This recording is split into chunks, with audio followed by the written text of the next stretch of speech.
Okay, here we go, ladies and gents. Let's pull up my PowerPoint here. So slideshow. Do. I'm going to share. Welcome to the new and improved Leaders Lab, everybody. So we even have a new opening screen. How exciting. Um,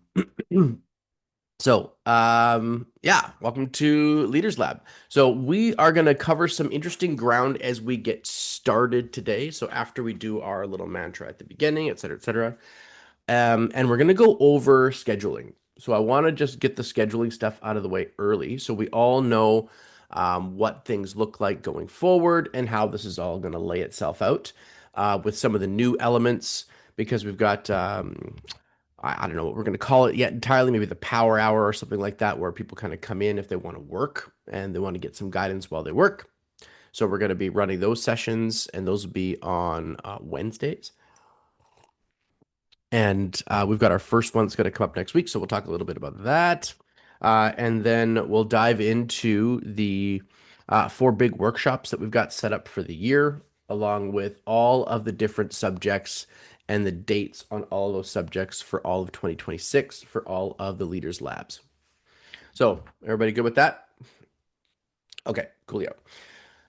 So, as we get started here, this is our agenda. Oh, roundtable coaching just pops up on its own. Look at that. So this is what we'll be doing today. Of course, you guys are used to this stuff. So we'll obviously get nice and focused. We'll go over what we're now calling our lab reports. So we'll get some new worksheets coming out over the next 2 weeks about that.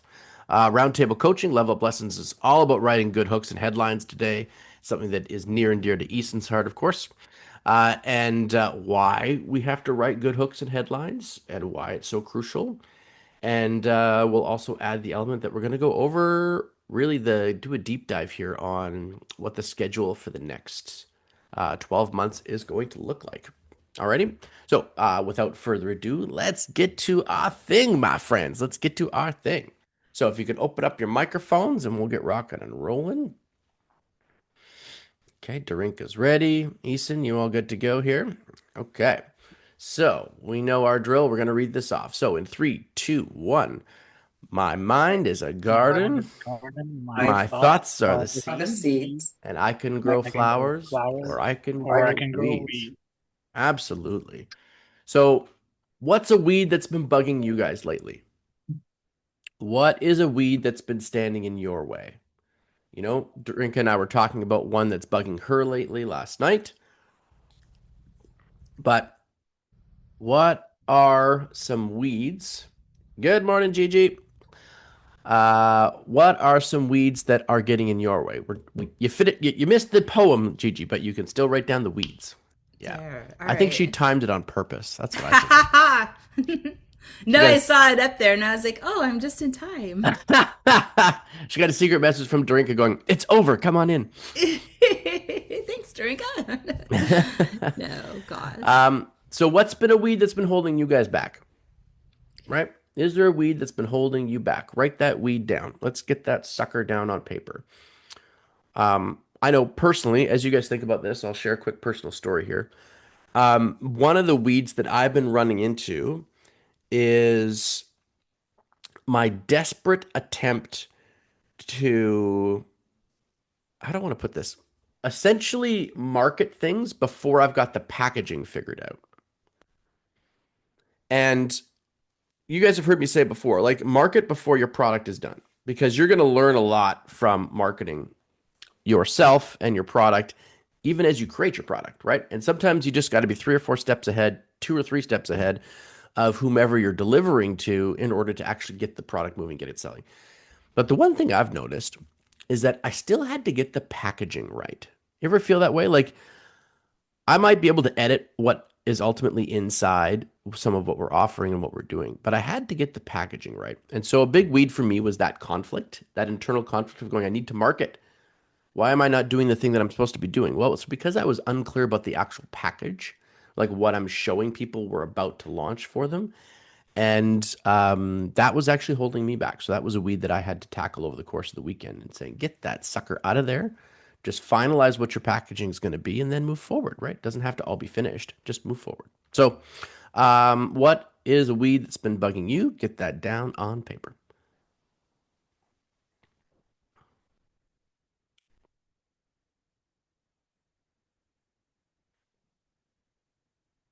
And once you've got your weed figured out, just comment in the chat, but you've got it done.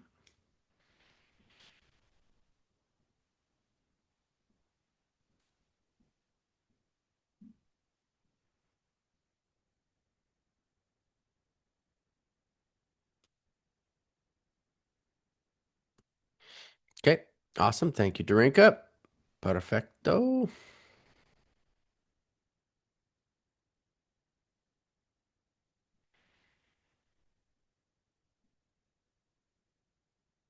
Gigi's got her weed. Good. Easton, how about you, buddy? And I know Kat's listening to us while she's walking, so she's probably just picking up the good material here. Easton's got his. Good. That's great. Now, open up your microphones for one quick sec. So I want to ask you guys a question. Is this a weed that's been bugging you for a while, or is this a brand new one? Mine's relatively new. Okay. Okay, got it. What about you, ladies? Half and half. Half and half. That's like being half pregnant. Has this thing been around for a while, Darinka, or has it not been around for a while? Been around, but now it's really, I can't just let it just sit like dust. Okay. Yes. Okay, cool. We're going to talk about that in just a sec. And Gigi, yeah, go ahead. I would say that mine was it was kind of around. It's been around for a little while, but now it's coming to a head. Okay. Like, yeah. All right. So I want to quickly talk about this because I was curious. I was having a conversation with my operations manager at Just About Pets yesterday, and she couldn't figure out. Well, we're redoing our commission system inside the grooming salon, and she was really worried. She was really worried for two reasons. One, she was worried they weren't going to be happy with it. Whenever things change, there's always resistance to change, right? Especially when you're changing the way you're paying people, there's going to be some serious resistance. She was also very worried that her commissional amount was going to go down because we structured the commission concept as a game. They basically, as a salon, they earn points based on activity. And there's a whole grid of stuff they can do to get points, right? Including just a certain amount of dogs being groomed every day, blah, blah, blah, blah, blah. I'm not going into the details. The point is, she was worried about these things. And she said, I really hope that they're just excited to move forward and make more commission money by doing more of the activities. Okay? And doing those activities will help the business. We're all thriving when they do these activities. Okay? And I said, here's the thing. Even if their commissionable amount goes down on their first paycheck, the incentive for them to push harder and do those activities is going to get much more intense. And you ladies just prove the point. People do not move towards pleasure almost ever. We want to pretend they do, but they don't. They almost always move from away from pain.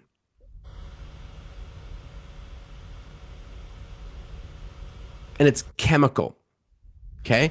Inside the human mind, and this is going to be a little morbid for me to say, but at the age of somewhere between 21 and 25, you begin to die. Okay? Like, you're no longer growing. Your body is no longer getting any of the growth stuff that you did from birth, from conception, all the way to where you are. Okay? So you began the slow process. Hopefully it takes you 150 freaking years, but you began the slow process of actually dying. You don't live forever, my loves. You don't. Right? So the fact is but that's the way this works, right? Like you began the slow process of actually dying. So deep on a chemical level, your body goes from, I'm excited, I want to grow. I want pleasure. I want these things. I want to find my mate. I want to find my banking institution. I want to find my friends. I want to find my things. I'm growing, I'm growing, I'm growing to survive, survive, survive, survive, survive for as long as we can. Does this make sense, everybody?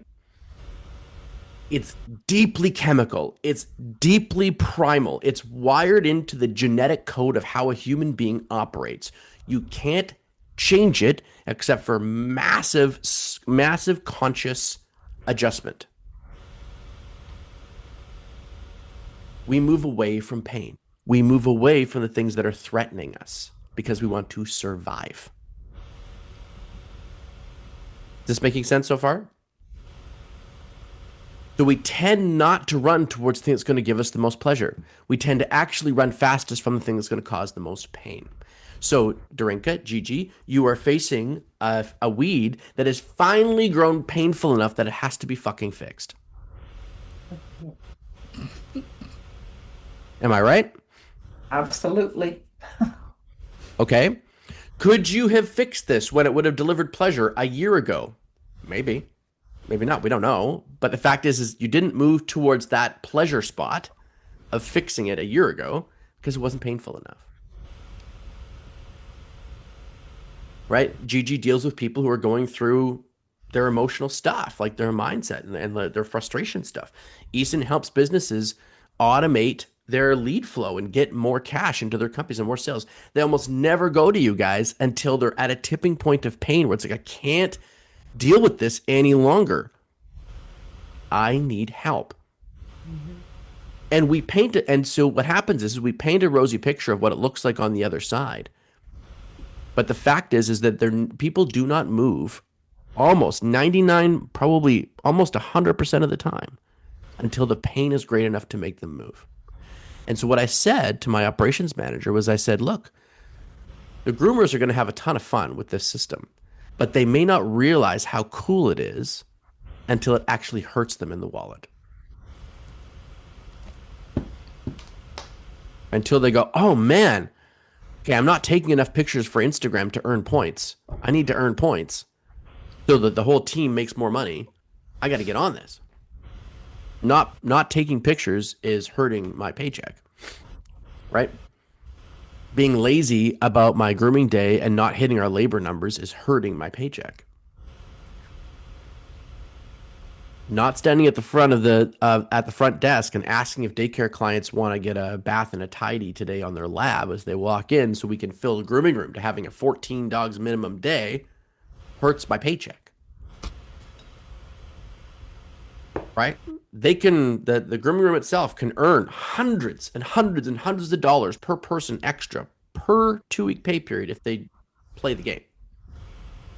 But it's unlikely they're going to play the game because they want to earn the money. It's more likely that they're going to play the game because not earning it hurt.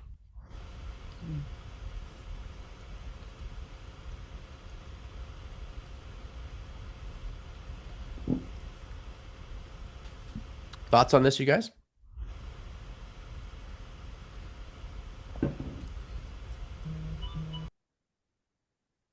Oh, I am going to completely agree with you. People are not going to do anything until they are in so much pain that I look at them and go, wow, okay, we got this. Yeah.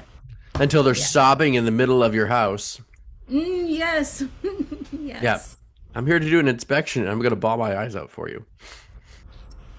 Yep. That's what happened. Right? Mm-hmm. Big burly man too. Yep. The bigger the man, the bigger the tears. Yeah. Oh, big tears. Yeah. Yeah. Eason, you wanted to add something, buddy? Yeah, I've noticed even with mine, when we do those pain points in our content, the engagement is higher because people tend to relate more. When I post like what I consider value, not as much engagement, but with the pain points people seem to relate to, I've already gone through the process, and then they're more willing to jump on a call or conversation after that. But it resonates a lot more, and I've seen it in the past for sure. That's right. That's right. So this is not ever, you guys, about judgment. It's never about right or wrong. This is just about what is true, right? Humans behave pretty much repetitively over and over and over again. So if we know how people are going to act, we can predict most likely how they're going to adjust or what they're going to decide to do based on the level of pain that we can illustrate that's going to happen or is already happening. That's what this is for. It's not about indictment. It's not about saying, guys, how long have you sat on this weed? Isn't it frustrating enough? You're already there. I don't need to harp on that. What I need to do is help you guys understand that you're going through a psychological process. And the chances are the weeds that you're facing today, you're not going to deal with them until the pain gets strong enough to deal with them. Unless, as I said, you put in the massive conscious effort to decide to change it regardless. And that's a big conscious decision. And it takes discipline to enforce that conscious decision because we want to slip back to comfortability. It's not your fault. You've heard me say this before. It is not your fault. You are wired this way. It's chemistry, right? These are the biomechanics of your brain. But even though it's not your fault, what's the way I like to say this, Drink? You've been around me for ages now. What do I like to say? It's not your fault, but it is your what? What? It is your responsibility. Correct. Okay? It is your responsibility to make the adjustments to ensure that you are getting to where you want to get to, which is often just far enough away from the pain, right? I love how Tony Robbins says it. He says, you rarely get what you want. You always get what you tolerate.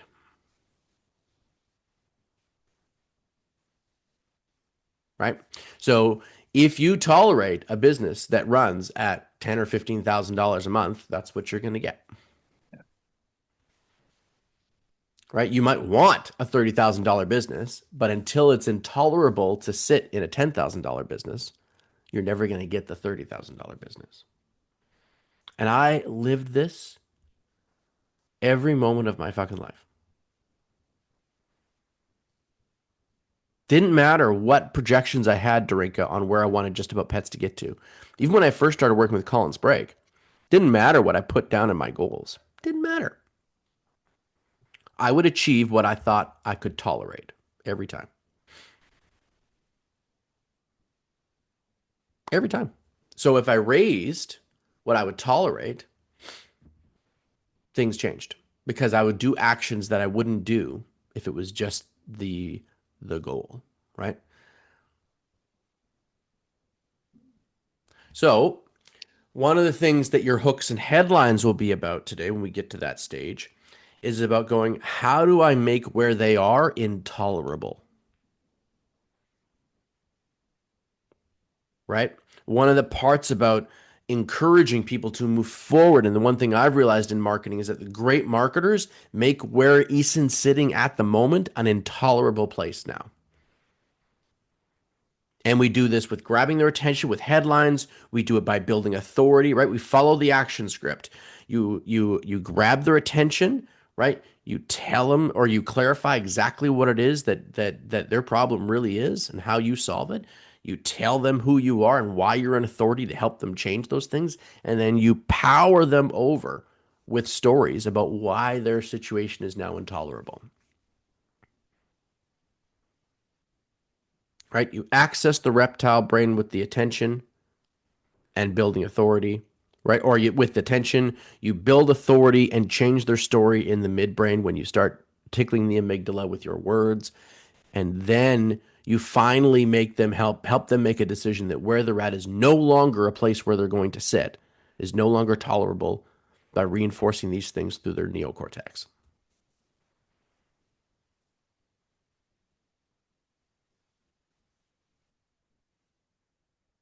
That's how we do this.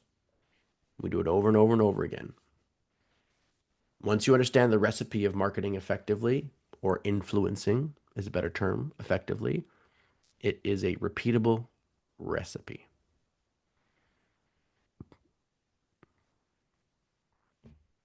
This makes sense, everybody? Okay, cool. So let's jump back over to our PowerPoint and talk about now I have not changed this slide to being different than checkpoints and check-ins, but we are in the 2 weeks from now when we do our next leaders lab. This will be called your lab report. Do, do, do. Fun little terminology shift. And we'll have a slightly different looking worksheet and some cool graphics. And I've adjusted it a little bit, although not finished, to not just be about Facebook and Instagram KPI stuff. So let's get this work done, you guys. Use your checkpoints and check-ins document and go over what your revenue goal was. Did you hit it? What your sales goals were? Did you make them? What's your lead goal were? Did you collect that many, et cetera, et cetera. So go ahead and make sure you've got these numbers tracked for yourself as far as where you're at. I'll give you guys a minute here to take a look at your numbers if you need it. And then we will go over how people did. So just take a minute to make sure you've got your numbers. Even if you're not using the worksheet, you guys take your paper and just write it down. Revenue goal, revenue hit, sales goal, sales made, et cetera, et cetera. Did you check these things?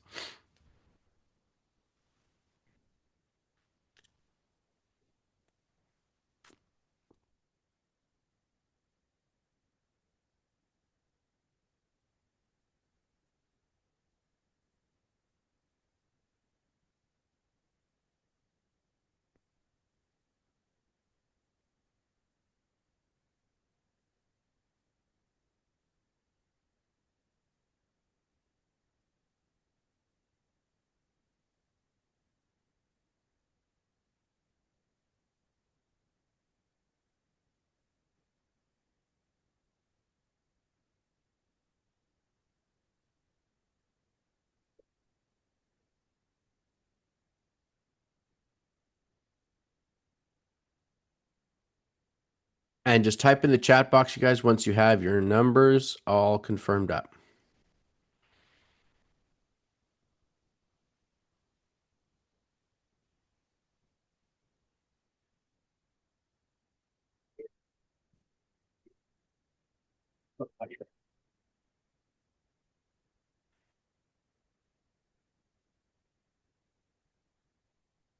Okay, perfect. Thank you, Gigi.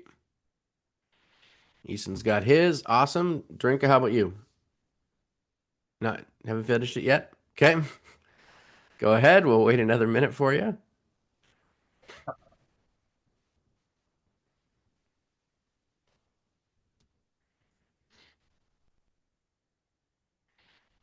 Okay, so real quick here, by a show of thumbs up, who was able to hit their revenue goals for the last couple weeks? Anybody able to hit their revenue goals? No, no one able to hit the revenue goals. Okay, well, we definitely got to work on that because cash abundance is a key to feeling abundant. You got to have that resource going. Okay, what about sales goals? Who hit the number of sales they wanted to make, albeit they still didn't hit the revenue goal they wanted to make? Was anybody able to do that? Okay, no, no one able to do that. What about leads? Who collected the amount of leads that they wanted to collect? Darinka got the amount of leads that she wanted. Oh, that's fun. Awesome, Darinka. Very cool. Congratulations. Give her a round of applause. Well done, well done, well done.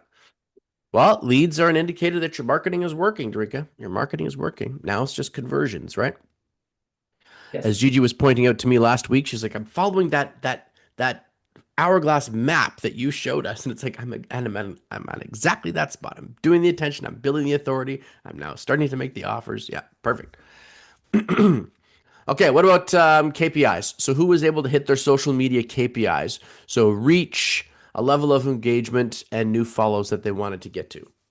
Anybody able to hit their social media KPIs? Eason was. Nice work, buddy. Well done, Eason. Excellent, my friend. Good stuff. Okay, Gigi, how about you? How about your TikTokiness?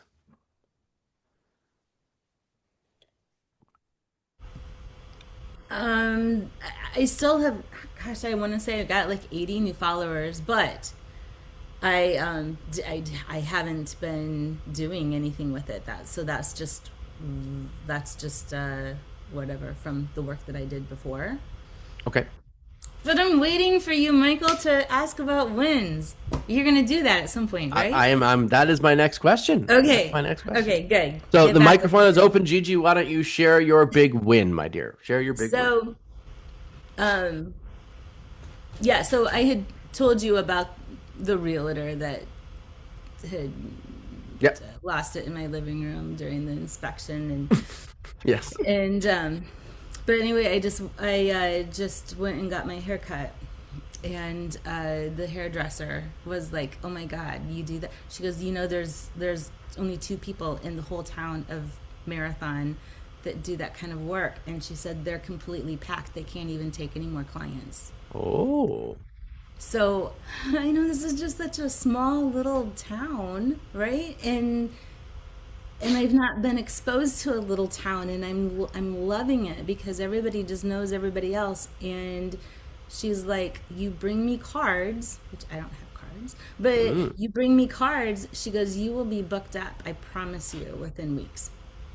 Fabulous, Gigi. There you go. So, and my weed was my living situation. Like I'm really like at first it was like okay, like I don't have a place. I'm gonna travel, which I did, but now it's just getting old. And then when I'm seeing this town that it's like God, it would just be really nice to just be somewhere for a while and not live out of my suitcase. And then these people are landing in my lap to Yeah. to get clients, and then already the hairdresser is like, "I'm not going to charge you because I need to come and see you." I'm like, wow, all right. Well, Yeah. So, so no, I didn't get but I did this last week. I had so many clients this week. I didn't have time to even do my videos. I thought I was going to be able to, but I didn't. okay. So, but there maybe I don't know if they're KPIs, but I did get something accomplished this last week, and it was like pretty amazing. I love it. I love it, Gigi. Well, and as I said, this document is meant for a tracking sheet for you. So if you have to adjust it to being things that are matter to your business, then adjust it. That's what it's for. It's about tracking progress, right? Yeah. And indicating where you've been and then where you're going. That's the whole concept. Yeah. Good morning, Andrew. Welcome to the Leaders Lab, my friend. Okay, perfect. So let's go do that then. So Gigi shared her big win, which is awesome. I have a feeling I know what Gigi's challenge is going to be when we get to the roundtable coaching session. But let's go to Darinka. Darinka, what was a big win for the last week for you? Go to the next person. I haven't written it down yet, but I will work on it right now. Okay, Sorry. no problem. All right, Eason, buddy, what's your big win? For me, I have a very short timeline, probably 5 or 6 weeks before baby comes. So Mhm. I really have to flush out the webinar that I'm trying to do online, as well as all my content for April and May. So it's my goal is to have set deadlines, everything completed for the next quarter, essentially, done at this month. So it's kind of lighting a fire that I have to do. So it's I do like it. I do like and appreciate the setting deadlines because then it motivates me to do them, Mm. and it's one of those things I can't push off Mhm. because it's so tight. But I'm able to work on a lot of the stuff that I need to. So I'm packing it, putting it together. It's lighting a fire in me, so it's a win for me. Nice. You feel like you're in flow, Eason. I feel like you're in Oh, flow, which is great. Perfect. Okay. Mr. Dove, how about you, buddy? What was your win? Don't mind me. I just got to pull up my blinds. I guess my win so far this week is I've been having some more one-on-one meetings, coffee meetings with potential referral partners. So it's starting to get some more relationships with a couple accountants, which work good for reverse mortgages and another realtor. And so, Wow. yeah, Okay. so yeah, trying to expand my network to have better referral sources. And I also, that's been my biggest win so far this week, I guess, is doing that. That's great, buddy. That's great. I mean, as we've talked about, your industry is built on trust. If people are gonna, make them take $1 million loan, they want to know that the person who's helping them figure it out, they can trust them. It's a big Trust. decision. So good for you, my Yes. friend. Excellent. Excellent. Darinka, have you found your win? Yes. Okay. I figured out how to create the survey and how to Mm. the automation for it. It took a little while, but I had success. Within So Hourglass. correct. Yes. Yeah. Okay. Awesome. Great. That's good. Yeah. Excellent tool. Yeah. Nobody's done it yet, and that's okay. I'm just so thrilled that I got figured it out. Now, is this an after they purchased survey kind of thing? Brand new client. Yes. So yeah. Okay, cool. Attach an incentive if you can, Darinka. That always helps. Can you give me an example? Um, yeah, so it could be a free bag of treats that you want to push. It could be a sample size of some sort of supplement that you might be able to get as a gift for free from people or from your manufacturers. It could be a $10 off coupon for their next raw food purchase. Some sort of incentive to get them to do it, right? The other thing too that we've looked at is you could even incentivize things by going, I'll build you a customized food plan for your dog, right? So it costs you nothing but about 15 minutes or so, for maybe 30 minutes once you get used to it.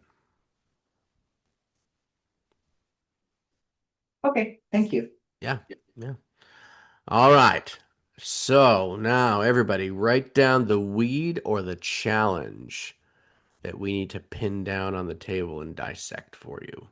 We've got a good amount of time today to dive into this. So, the weed or the challenge that you need help with. We'll give everybody 4 minutes to go over these things. I'll set that up right now.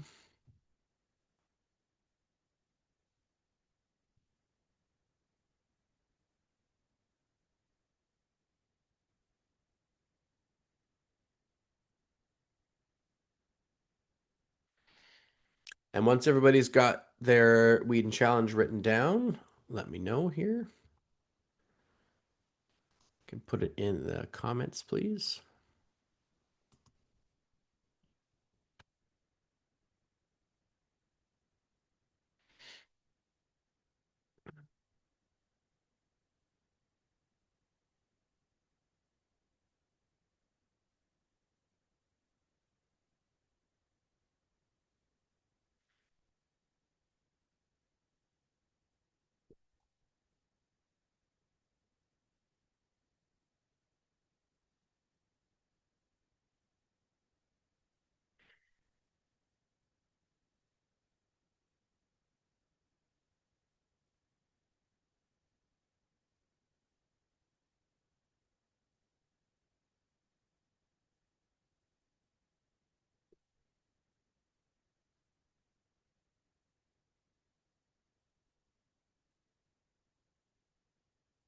Okay, by a show of thumbs up, who's got their challenge or weed written down? Okay, Drinka's got hers. That's great. Andrew's got his. Perfect.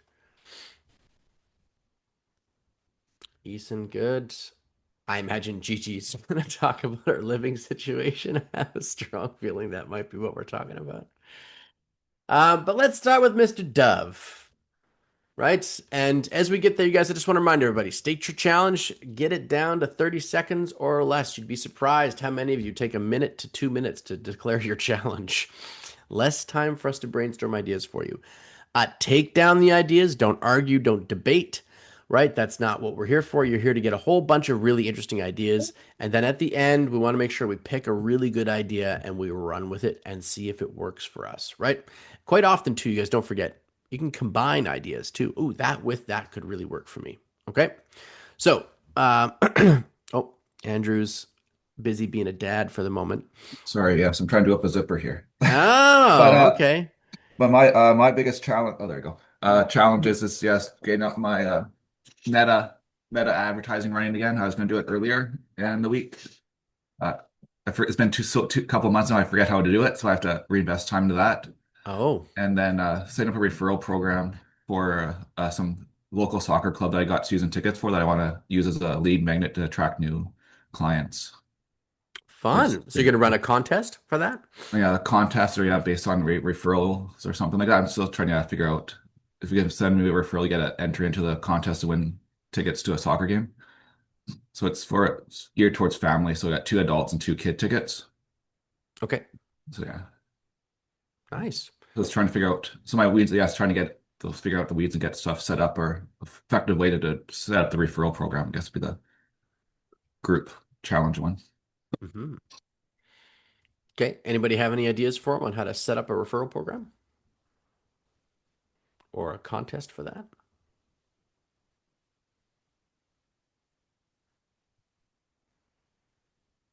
The ideas are flooding in, Andrew. Yes. I don't know. My thing is like, well, just like every referral gets one entry into the contest. Past clients will get like an entry, but yeah, so you don't want just for you want it for solid leads, I guess. But it's trying to figure out a way that might, yeah, When generate is the more. game, Andrew?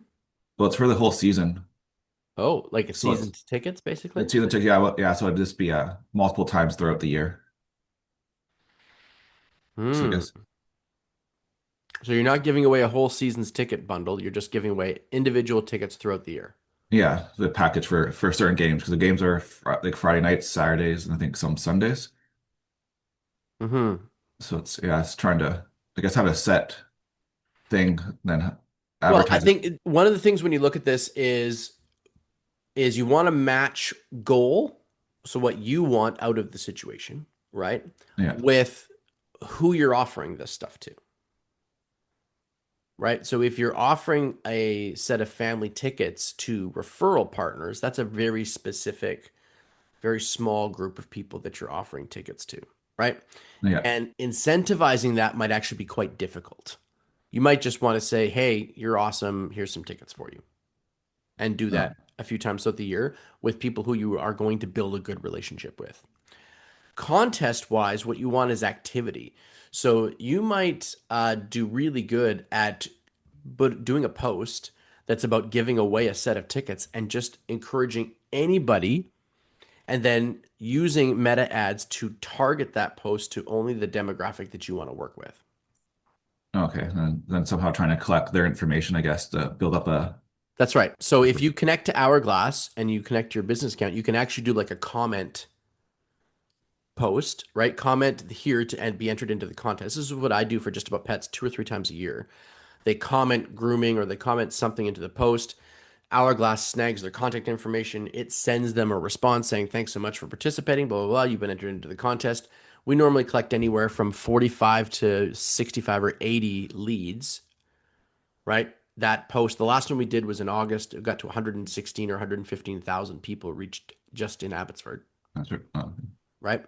Yeah, And it's it's a good. really good way then of building that level of credibility and authority. And then you take pictures with the winner and all that kind of fun stuff, Okay, so yeah, right? something like that would put yeah, Yeah. So be ideal. I would think about these tickets as two things. One, I would give them to people who I think are going to be good referral partners. I wouldn't incentivize the referral part. I think it's too tough, Okay, right? And I would then build my authority and my oh yes and then builds my reach by running a contest to the families, the like 28 to 38-year olds, local small like young families that I want to do business with. okay, yeah, And you could run that contest every couple months and yeah, you'll get a whole yeah. bunch of people saying yes. And then from there, you're like, hey, that's really, really cool. By the way, I don't know if you know, I'm a mortgage broker. I help with refinancing. I help with all this stuff. And you can say it right in the messenger comments or in the Instagram comments. Instagram post, yeah, Yeah. yeah, That's yeah. how I would do it, buddy. Yeah, that sounds a little bit better. Okay. Better, yeah. Thank Cool. you. Yeah, you bet. All right. Let's go to the next dude. Eason. We'll do dudes first. You got 4 minutes. My biggest, I guess my biggest challenge is I'm trying to do online webinar. So I did an event last month. I'm just trying to hit do the same presentation online. The biggest challenge I guess I'm having is, do I make it broad or do I make it super focused? I do have the large group, which I want to basically test it on. But I did it workshop style last time, And so what I'm debating is like, do I change the whole format, just make it a presentation style, and then the audience, I guess that's my biggest challenge. So which one of those, buddy? We only have a couple minutes. Oh, sorry. I would say, what would the preference in style be? Presentation style, or I guess um, workshop style for the webinar? What do you think is better? Okay. What do you guys think? Would you, so I'll frame this a slightly different way for Easton to help. Would you guys want to sit down through, what is it, 2 hours, Easton? 90 minutes, 2 hours? Yeah, I would say 90 minutes tops. Okay. So would you prefer to sit down through a 90-minute presentation of something that's valuable to you, or would you prefer to sit down through a 90-minute workshop where you have something accomplished by the end of the 90 minutes? Thank you. Yeah. Drinka says number 2. Yeah, I'd probably prefer number 2 as well. Yeah, I think so too. I think you got your answer there, bud. Number 2's. Now, the question is why? Why is that more important? Because that's important for Easton to understand. Why is the workshop better? I think my time is valuable, and I'd feel better walking away with something in hand than to just go for a presentation. Correctamundo. Yeah. What else? Drinka? I learn better in a workshop. Better value. Yeah. Yep. The workshop too, you're actually paying attention more often. You're not just kind of listening to it, then you leave and you forget everything. Yep. And it kind of proves your value that you're offering by having a workshop, the free information. If it is a free webinar, that is, but. Yep. Very good. Now, what is the danger of running a workshop versus running a webinar?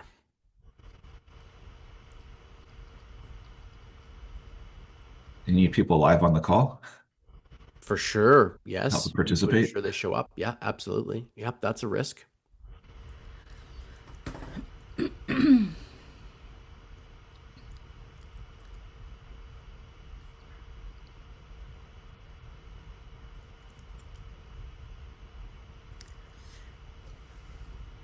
Gigi wants to say something. I can see she wants to say something. Well, I was going to say, like, you have to, I think that people come in, they have to be engaged, which is the same thing that you were saying, Yeah. that, you know, there's different, like, how many, if this is online or this is in person. I'm sorry. Online.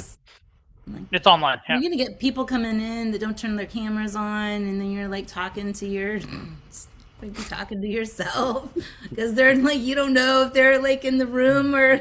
Yep. Or they're in the bathroom. Or they're just Yeah. recording it so that they can utilize it later. I don't know. Yep. Those are all challenges for sure. Right. So the way to overcome that is volume, Eason. More fucking people in the room. Right? A workshop with 4 people is very different than a workshop with 40 people.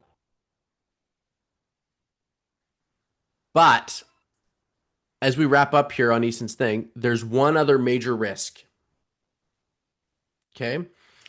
Because people attend these things. People attend workshops and they attend webinars for 2 very different reasons. Okay? You all right there, Gigi?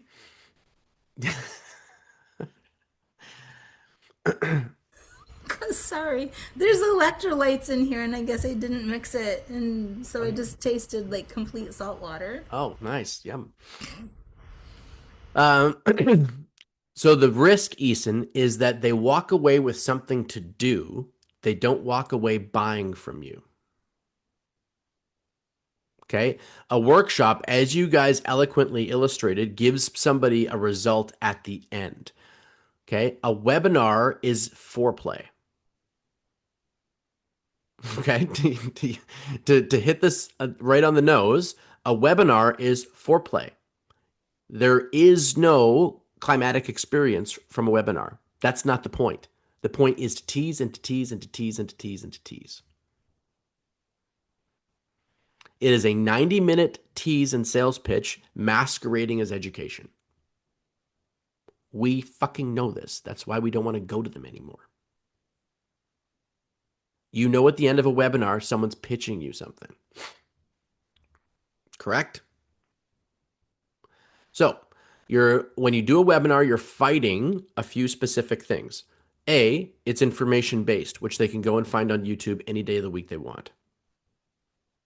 Right? If they have to assemble it, that's fine, but they can find it pretty easy. Two, Eason, I love you, buddy, but you're not Tony Robbins. So that means that whomever is following your webinar has to really want to see you, as opposed to, oh my gosh, I've heard this guy's name before, blah, blah, blah, blah, blah, blah, blah, blah, right? And then the third thing is that they know at the end that you're going to pitch them something. That's the point of you doing 90 minutes. A workshop, mind you, requires a higher level of engagement to function properly. They cannot be passive. They have to be active.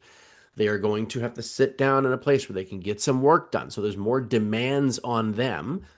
And what's cool about the workshop, though, is that likely there's a result at the end. The people who show up are going to think that there's more value there.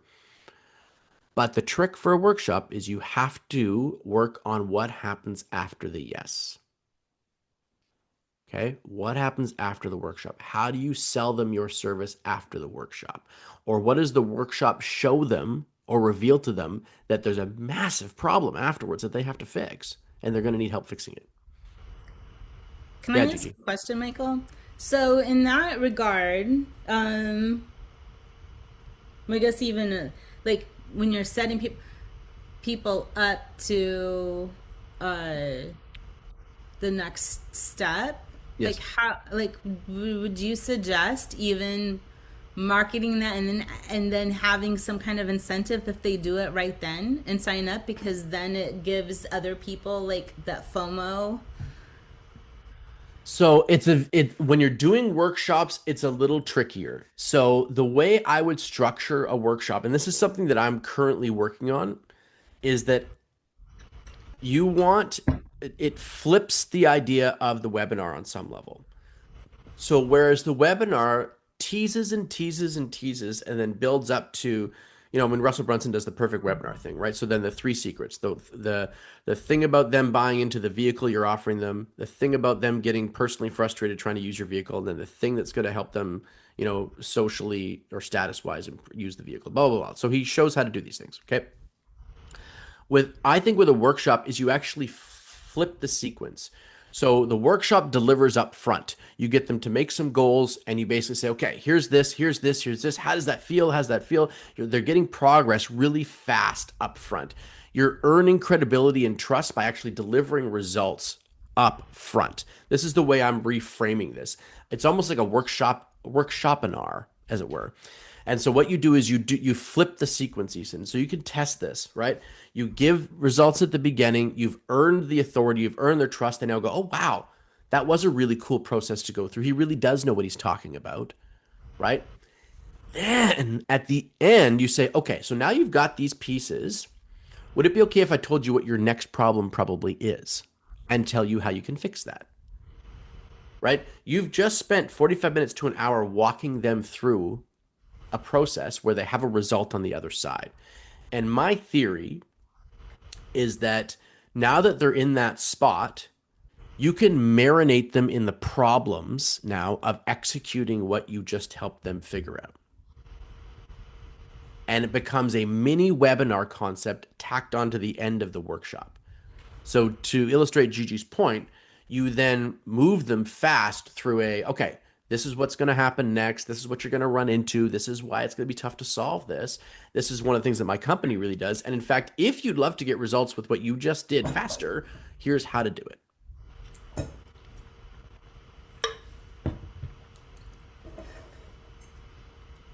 Because the perfect webinar concepts that are out there are all based on speaking for a living. All of them, right? They're based on speaker circuits. Speaker circuits have a passive audience. There are no desks. There are no tables. There are chairs and people have notepads, but they're not doing any work, right? I've sat through hundreds of those. So have you. So there's no work happening. If it was a workshop, you'd have tables there and people will be sharing ideas. They'd be getting their worksheets out. They'd be doing stuff, right? That's not what those seminars are about. And so the whole seminar speaking circuit is about this particular way of pitching something. But my theory is that I think we can abuse those concepts that we know work really well, but put them at the end of the workshop to sell them the next step and just move through it quickly. You don't need to tell now a shit ton of stories to build up relationship and equity with them at the beginning, because you've already walked them through a workshop process where they're like, hot damn, I just got some results. What next can we do together? That's my theory. Okay. I haven't proven it out yet. I think it could work really well, but that's my theory. Yeah, I tested that with a smaller audience before in person. It worked really well. It's now catering it to online. It's easier to do it in person and with a small group because I was able to have the touch points. It's transitioning to online, so I will take those notes and I'll rewatch this. Thank you. Yeah, I hope that helps, Ethan. Probably helps everybody, actually. That's a really good question. Okay, Gigi, your mic is open. Let's tackle your challenge, my dear.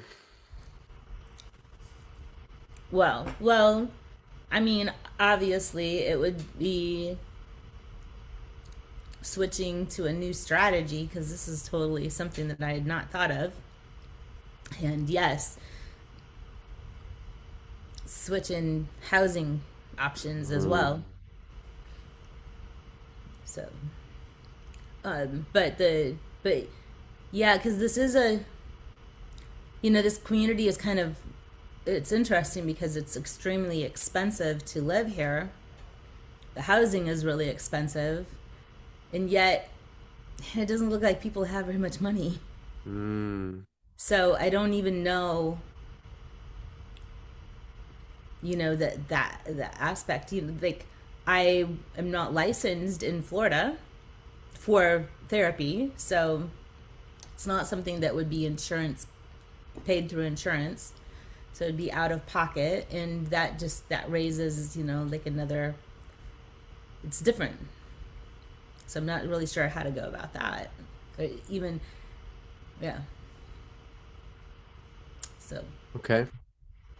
So I think we need some clarity on the exact challenge. Do you want us to help you come up with ideas about I don't know living or whether you should stay there or not? If I should what? Whether you should stay in Marathon or not? Is that what you're kind of asking? I don't know. I mean, part of me is like, well, you know what? It's not going to hurt to go ahead while I may have another month to stay here before it closes. So get some cards and see if people call and see what kind of work, what kind of clients, what people need. It could be a whole different thing for me. I could still do the other. Yeah. What do you guys think?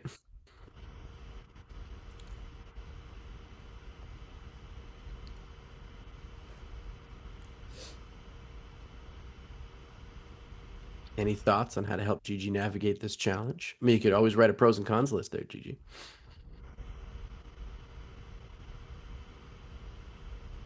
Is there ways you can counsel online to different towns, or it has to be in person? It just so I have an understanding. No, I mean, I was kind of only focused on doing, online, but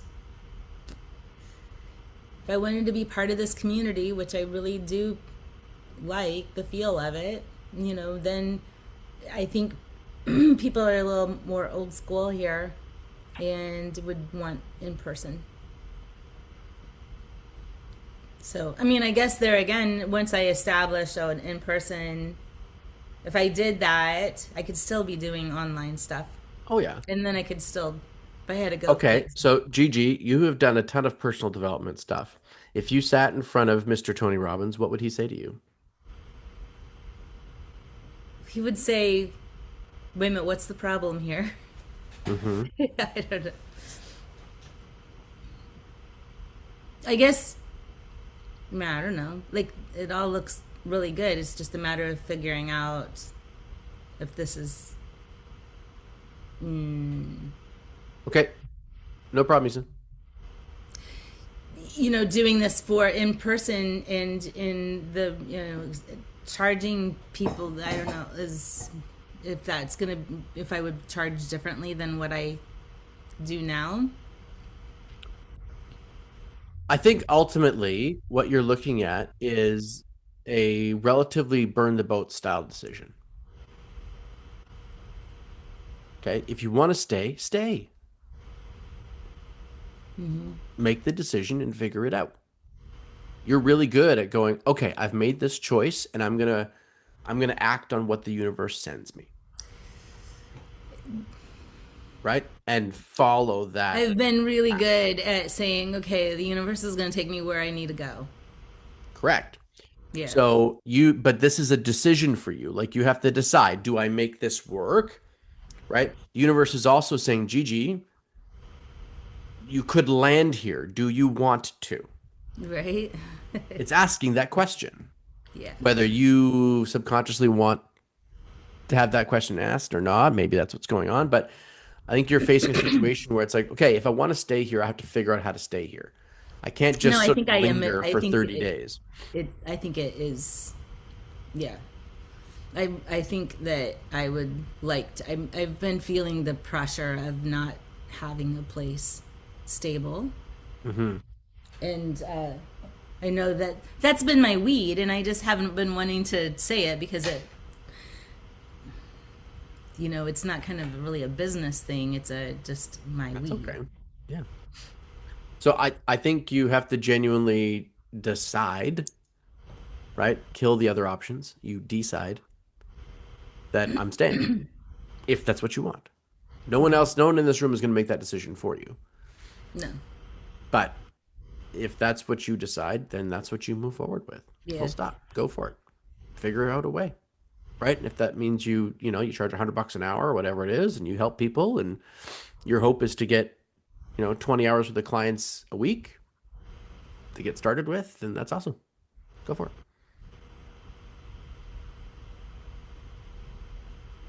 Yeah, it's just different. It's something that I hadn't really considered. Mm-hmm. I think maybe you've subconsciously been considering it, but it just hasn't been on the forefront of the mind, I wonder. Maybe. Right? That's why these things show up. What's that great saying? What you're subconsciously seeking is also seeking you.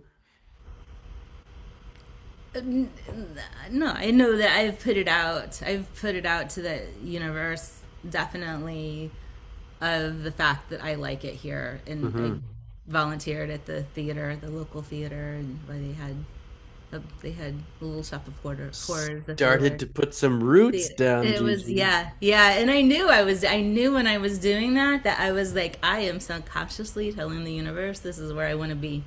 There you go. Good. Well, then I look forward to hearing how you're doing that. Oh, the hairdresser already is like, I know who you can house with for a while if you want to. She goes, I have several people. There you go. So She sounds like the perfect little connection. right? Yeah. Landed in my lap. There you go. Free haircut. It's all Perfect. good. Okay, Miss Darinka, let's hear your challenge, my dear.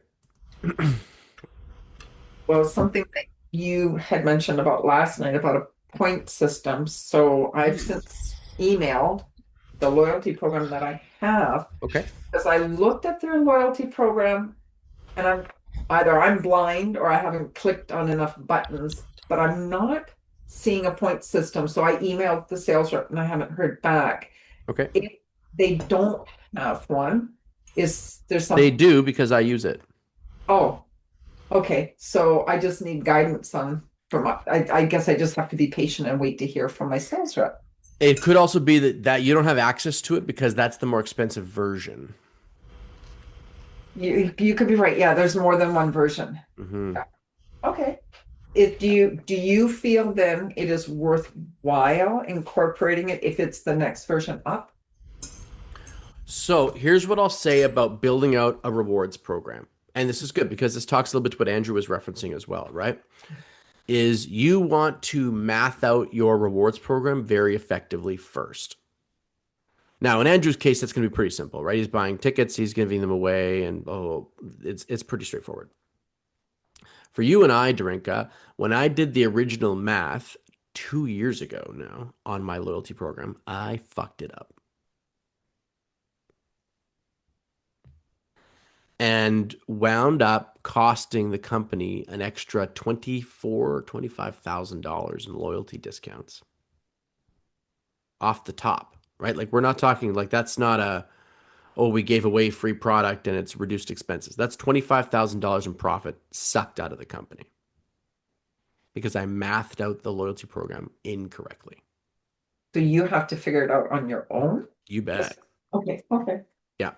So I had to rejig it and we relaunched it in February. Nobody cared, right? They're still getting points, they're still redeeming points for benefits. Everything was fine. But I had to change the math considerably to be further in our favor. Makes sense. Right. So the original, I did not realize the uptake in the loyalty program, how many people were going to take it. We have almost a 90% uptake on our loyalty program at the store. Right. So regular clients, we have about 13 or 1400 regular clients, people that we see literally multiple times a week or every, or at least once a month. Right. So we have our loyalty program is at 1100 or just under 1100 people subscribe to our loyalty program. And I didn't think it would be that high. I figured we'd get a far smaller amount subscribing. And so what happened is I just basically gave away about 3 to 3.5% of every single transaction that we make every day, all day long. And can you imagine knocking 3.5% off of your revenue? I mean, your margin is only 22 to 25% depending on the product. So we just take 3.5% off of that. Right? So if your profit is let's say it's 25% and we take 3.5% off there, your profit suddenly goes from 25% to 21.5%, which actually means that you just gave up 15% of your entire profit of your business. Way too high. So I had to redo the math. So that would be the one thing. The loyalty program's great, works really effectively. You can do all sorts of cool stuff with it. Give points for participation online, give points for all sorts of cool things. Right? You can redeem points for free product. You can redeem points for $10 off, which is what we often do. You can say a dollar's worth 5 points, a dollar's worth 500 points. It's entirely up to you. Is it difficult to keep track? No, Astro does it all. Okay. All right. Yeah. But you have to get the math right. And I'm certainly happy to help you make sure that that math is right when you're ready to launch it. Okay. But that's a big key. Don't get the math wrong. It costs a lot. Okay. No, I'm glad I brought that up because I thought about it because I didn't know that existed. Yeah. And I can see some people taking advantage of it or participating in it. So I use the right words. But that would make sense if I'm not finding it because I just went from the free version to the whatever the next one was. Yeah. Yeah. I know that there's more than one. Okay. Yeah. So it's probably just the next level up. Okay. Thank you. Yeah. I would imagine it's about maybe 30 or $40 more, Darinka. Okay. Yeah. All right. But it's just a matter of how do I generate more revenue out of the people that are loyal to the business now, right? Yeah. Work in progress. Yeah. Work in progress. Yeah. Okay. Cool. Everybody got some good ideas out of that? That was helpful. Good roundtable discussion. Okay. Excellent. So let's zip back over to our PowerPoint then and dive into our education piece. So today we're talking hooks and headlines, ladies and germs. So the whole idea here, right, is that whenever you're putting out marketing, you want to make sure that it actually gets the attention that you want, or else you're just wasting dollars to get the attention and wasting time creating it, right? And those are two things that we are both in short order of a lot of the time, right? You don't want to be wasting dollars on ads and attention that's never going to work. And you certainly don't want to be wasting your time not having the headline and the hook figured out. Are we all on the same page with that? Right? Really crucial. So there's two pieces that are widely considered to be worth about 80% of what it is you're doing with your marketing. So the great late David Ogilvy, who was one of the original OGs of the marketing space, he said that when you've written your headline, you've spent 80 cents of your marketing dollar. And what he's getting at is that 80% of the value of your marketing is wrapped up in the headline because less than 20% of people will read past your headline. So it better actually get their attention. And hooks and headlines are everywhere, you guys. You see them all the time. And as you know, in fact, when we're talking about ethically influencing people, you should speak in hooks and headlines. Right? You speak in such a way as you've got a concept, you're going to hook them with the concept, and you clarify it as a headline first. Then you explain it afterwards. Because people can only process so much information. Right? The brain can handle about 4 pieces of information at a time. So we want to make sure that our idea, the concept, is in there tight. Does this make sense, everybody? Okay. So a lot of business owners focus on the nature of their content, the what, the how, right? The list of things they're going to talk about. But the truth is, the people care way less about that and way more about what is in it for them. And that's where the hook and the headline are actually going to deliver that attention-seeking need. And if the hook and the headline aren't strong enough to get people into the actual meat of the content, well, then they're never seeing it in the first place, right? Just take a look at your video stats. My guess is that almost 100% of everybody falls off by the 15 to 20 second mark. You're down to the 5 to 15% of people that are actually interested in the subject, right?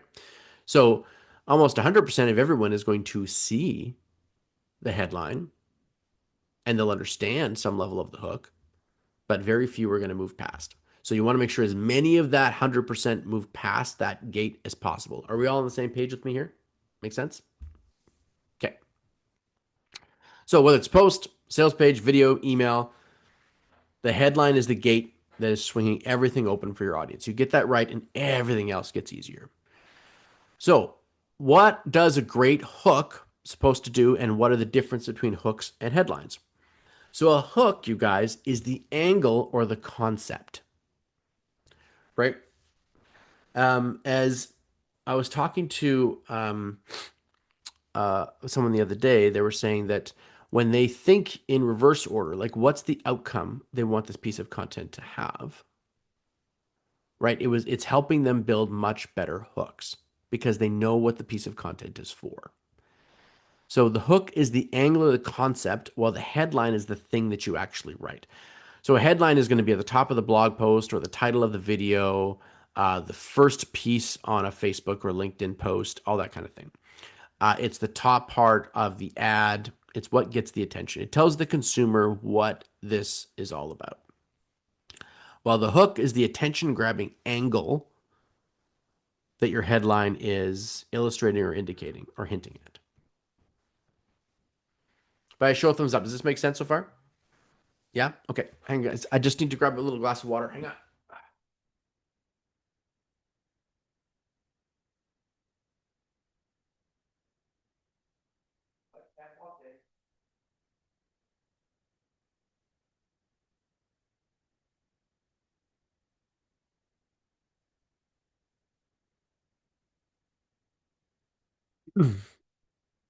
Okay. So, sorry. Hang on. Let's go back for a sec. So a bad headline, and these are in the worksheets that I sent over to you guys. Okay. So a bad headline is tips for building your brand. We might think that's good, but it's really not. It's bad. It doesn't really pull people out of the ether. We've seen that headline 1,001 times. A better headline is why no one's buying from you, even though you're great at what you do. right? So if I sent an ad to Gigi and the top of it was, why no one is buying from you, Gigi, even though you're fantastic at what you do, that might be something that Gigi would click on, or at least read the next 2 or 3 lines of. Okay, here's something I want you guys really to remember. Every word that comes out of your mouth earns the next word. Think about that for a second, okay? Every word that comes out of your mouth earns the next word. Every sentence you write earns the next sentence. You are in a battle to maintain their focus and their interest and their desire. Because you and I both know they're being pulled 1,000 different ways, right? That's why we have to hit on those pain points, Gigi, or else they don't stick. They're like, yeah, I could just avoid this problem again. So what's the big secret to doing this well? Emotion. People don't buy from logic, they buy from feelings. Which also, and I'm not talking about just like exchanging money for something. I'm saying they buy the idea. You buy the next second of attention with emotion, specificity, and relevance.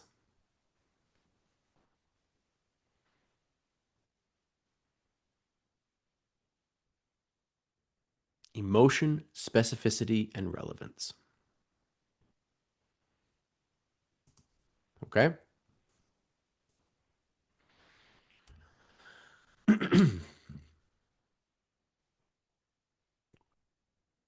So, what must you do? A great hook does 3 things very fast. Remember, the hook is the concept, the headline is the result. So, what does a great hook do? 3 things. First off, grabs attention.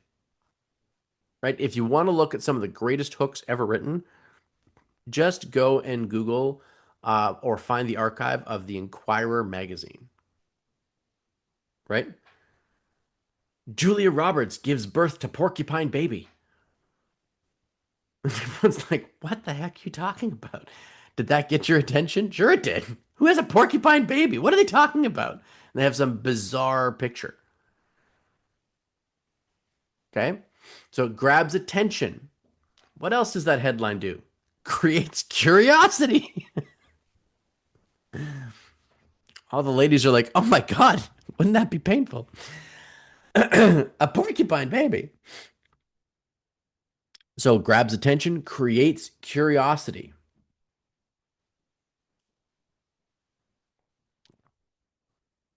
Right?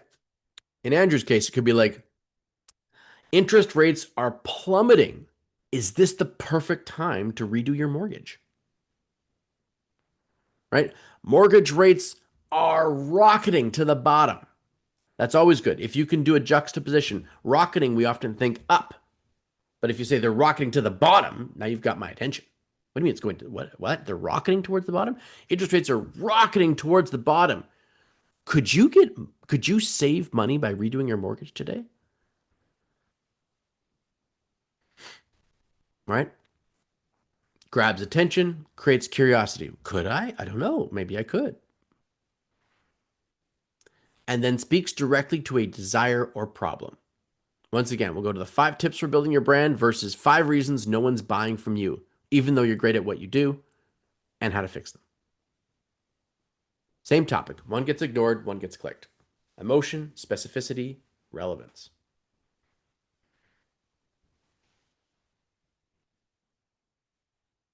Right? What would be even better is 5 reasons it feels like the world is ignoring you, even though you're phenomenal at what you do, and how to fix them fast.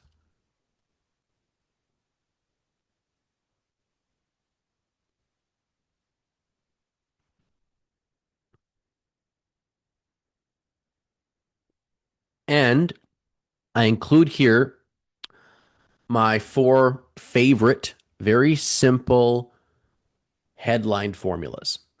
Because as I said to you guys at the beginning of this call, the human brain has been mapped. We understand psychology very well now. Human beings have a recipe of behavior that is relatively repeatable. And when you understand it, you can govern it. As Gigi loves, it is ethical manipulation. Right? She's like, yeah. So the fact is, these simple formulas open up the mind and allow you to earn the next sentence. One of my favorite books of all time, it's actually right here. Got it right here. Oh, there. So this is Stephen King on writing. I've got an old version of this book somewhere in my bookshelf, very beat up because I've worked through it so many times with writing all over it. And it was funny, for Christmas, a friend of mine got me this very brand new swanky version. Anyway, great book, very interesting to hear Stephen King's story. But one of the parts I love about the book is he talks about how ruthless he is with his own writing. That if a word does not serve, it doesn't belong. And he's talked like, how many words are in a damn book? And he literally rips through his own writing to make sure every word serves a purpose. Every word serves a purpose. Every word. That's why when you read Stephen King, you feel like you can't put the book down. Right? They're shorter words, they're tighter words, they're full of action, they're full of movement. He rips through every paragraph, going, does this word move the reader to the next word, to the next word? Does this sentence build on the next sentence? And then do I take them to a default? And then I ramp them back up again. Like, he's literally meticulous about word choice. In a 65,000 word book, you'd think some of them wouldn't matter that much, but he's ruthless. And I want you to think not on that level, obviously, but in the same sort of concept. Does this sentence serve the next sentence? Does this move? Does this line out of my mouth in this video serve the next spot? And that might feel overwhelming at times, but it is how you get brilliant at influencing the person on the other side of the screen or the desk or the table or whatever. Okay? So, my favorite headlines to use, and you'll see me use these all over the place. The truth bomb, the gap list, the question snap, and the list and twist. Okay, so don't forget, you've got these worksheets. They're both in the back office, and I just sent them to you through Facebook Messenger. Okay, so the truth bomb. The real reason barbers struggle with unsharpened scissors, right? Something like that. The real reason coaches keep posting and still aren't getting clients. So the truth bomb, right? The real reasons, how would I want to put this? The real reason dogs are dying 6 years earlier than they did in the 70s. Or the real reason dogs have lost almost 30% of their entire life in the last 40 years. The real reason 6 out of 10 dogs die of cancer.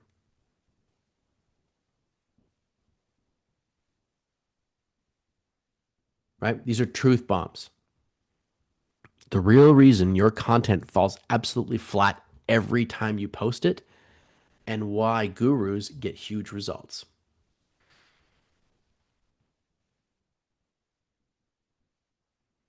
The real reason why McDonald's fries taste so addictive and A&W ones just don't.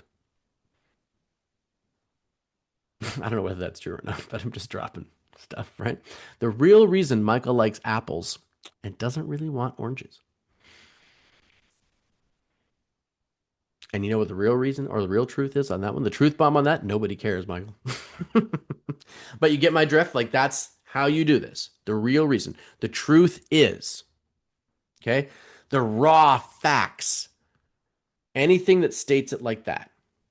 Okay. The secret behind some sort of truth bomb that you're revealing, right? Gigi could write something like, uh, the truth behind why couch therapy never really works, right? The truth behind pity party communities and why they're not helping you.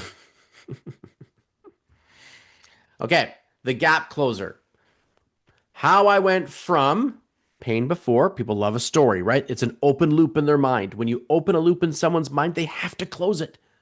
They want to close it. This is why even I can't turn my face away from my kids' freaking cartoons. It's the stupidest damn story. I don't care why SpongeBob does this, but I have to know why. It's an open loop in my mind, right? As much as the Canucks are painful to watch, I know they're going to lose. I still want to know what happens. I don't know why. It's an open loop. Okay, the gap closer. How I went from painful before to desirable after without the thing that they hate. Now you can play with this. Sometimes you don't need the without, right? But the fact is you want a before and you want an after, an open loop story. How I built a waitlist business without posting every day, right? How I went from struggling to pay my bills to having $100,000 in the bank account without selling any of my main organs, right? How I found the perfect home despite not knowing whether how I found how I found the perfect place to live in Marathon despite not knowing anybody without even having to buy my own house. Okay. Gap closers. Where I was, where I am, where my client was, where they are, where the dog was, where it is, where this is, where it is now. Got it? Question snap. Tired of insert frustrations. Here's what I do instead. Tired of getting ghosted after discovery calls. Here's what to do instead. Right? Tired of people booking appointments and not showing up. This is what I do instead of that. Okay. Tired of something. This is what I do instead. Or this is what my clients do instead. Or this is what to do instead. And then the final one is the list and twist. So this is how you build a list that's kind of quirky or different. So 3 things you like that will get you sales and why they actually, 3 things you think will get you sales and why they actually don't. Okay. So that's the concept. 3 things you think build authority online that are actually costing you clients. That could be one. Okay. Three reasons you trust the bank, but you actually shouldn't. Could be a post that Andrew could do. Right? 3 reasons that you think you should trust the bank, but they're actually taking advantage of you. 3 reasons that you feel stuck, or 3 reasons you're, what do I want to say here? 5 reasons why you think cooked food is easier than raw and why you're actually totally wrong. That's not a great one, but you guys get the idea. The list and twist. Be clear and be curiosity driven. And so for you guys, what your homework is here, okay, is to do this for yourself.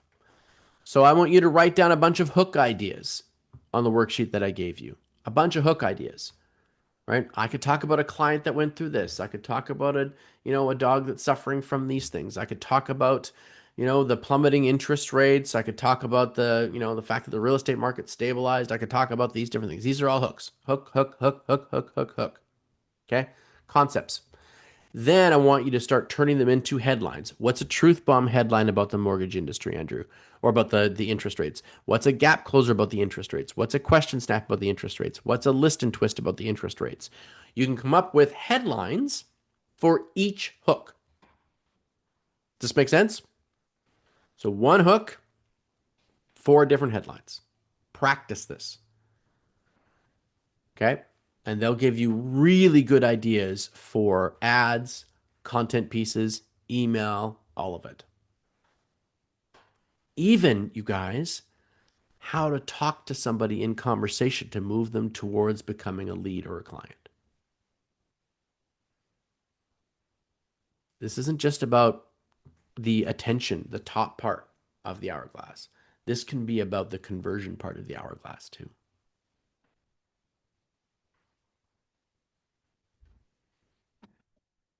We all got this?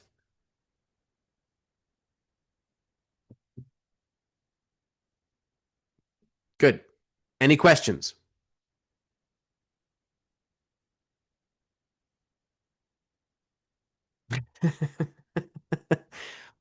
Does it seem scary? Does it seem fun? How's it feel? I'm psyched, Michael. I think it's great. Okay, good. Good. Now, I think, Gigi, this is the 3rd time we've done this one. Well, have you heard? People get different things out of different areas depending on where they're at. Gigi and I last week, you guys were talking about her journey over the last, 15, 16 months. That you and I have at least been pretty connected. And it's just, anyway, we were having a good time as seeing her evolution and change and everything else. Kat's like, she loves it. Yeah, absolutely, Kat. You can use these over and over again, my love. They're awesome. Awesome, awesome, awesome. Okay, so your homework. Write a bunch of hook ideas. Yeah. Okay?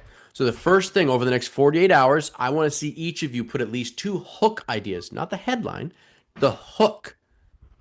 Just the hook into our messenger chat. Okay? You want 2 hooks. I want 2 hooks. I want to see 2 hooks. And then ask the messenger chat which hook they like the most. Here's my 2 hooks. Which one do you guys like the most? Okay. And then Drinka's like, okay, well, I know what the next step is.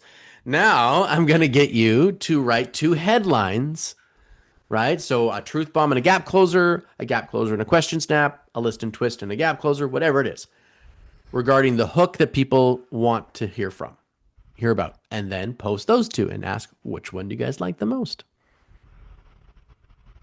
Use the crew to help you. Okay, so Michael, did you just say you want 2 hooks, and then we're going to say which hook we like better? And Correct. then we have to take that hook and write 2 headlines. Got it. Okay, perfect. And then post those and ask which one we like better. Okay. Okay. Ooh, I love the accountability. Yeah. Good, good. Okay. Now, very quickly, you guys. I want to go over.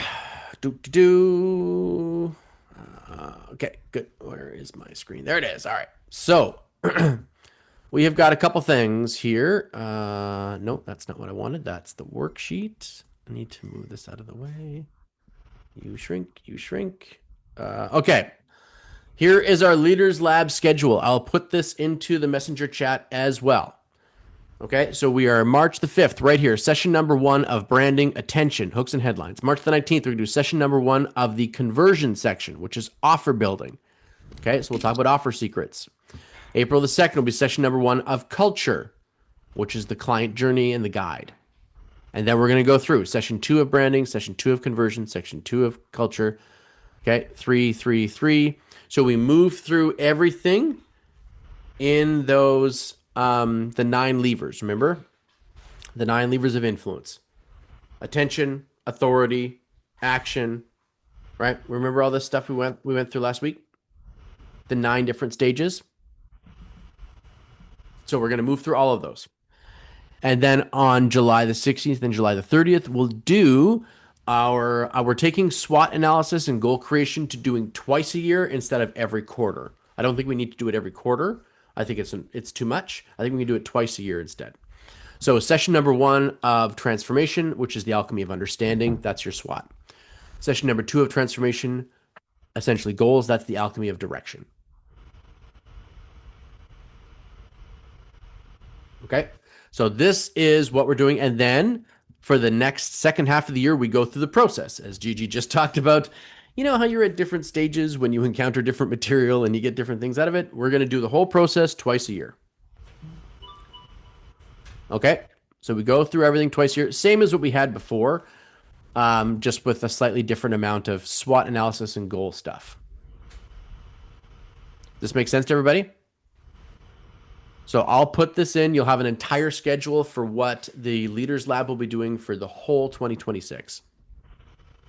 Okay, it's all done. It's all organized. It's all structured. Coolio?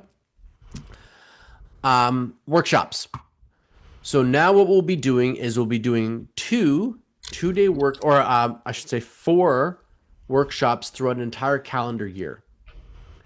These will be as a free thing for you guys, being time to lead Academy members, and regardless of your membership level, okay, whether you are bronze, silver, or gold members, doesn't matter.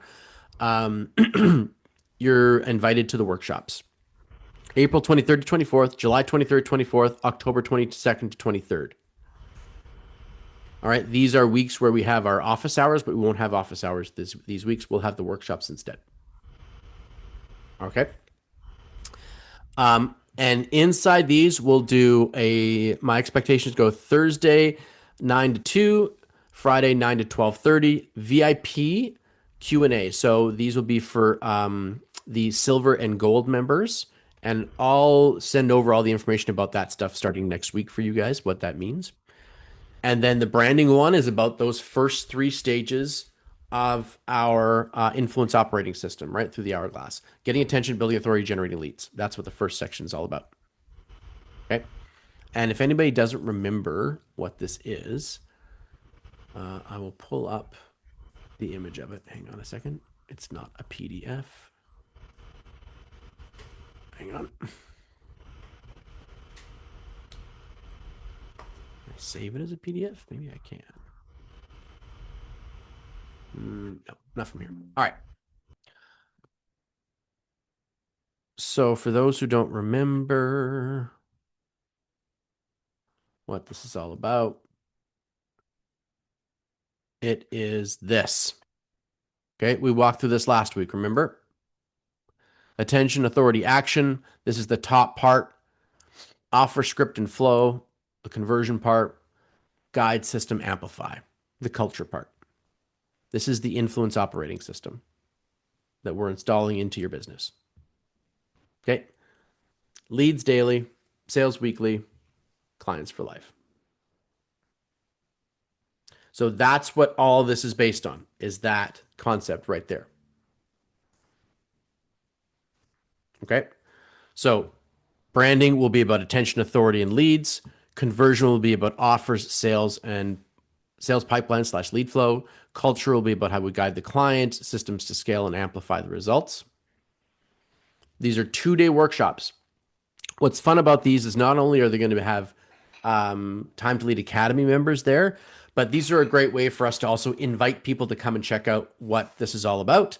And I'll be marketing these workshops so people can buy them and just come and check out a workshop and see what it is that we offer, right? So they serve the purpose of helping you guys put all this stuff into place and going deeper on all of those topics that we do inside the Leaders Lab, just going deeper and really fleshing these things out over the course of a year, while at the same time being a great way to show people what it is that we do. And then finally, on January the 14th, we have a 1-day, 9 to 2 p.m.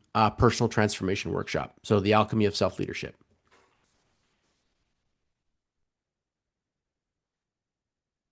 So you'll get lots of detail about these things, but I wanted to illustrate you guys what's happening over the course of the next 12 months. So it's all, it's been laid out and we've got these things organized now, and it's all connected to the hourglass and the influence operating system.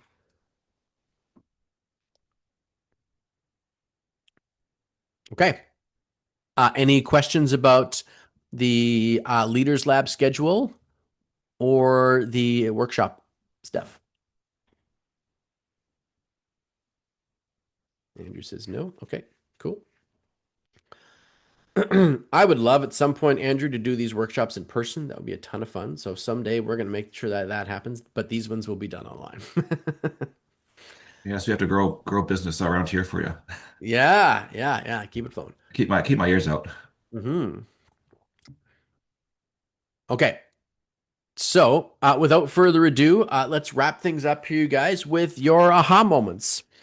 What came out of today's leadership lab for you? And yeah, Kat, if you want to type it out, if you have the chance to type out what came out of the leadership lab for you, it'd be great to hear from you. She's been here soaking it all up throughout the day.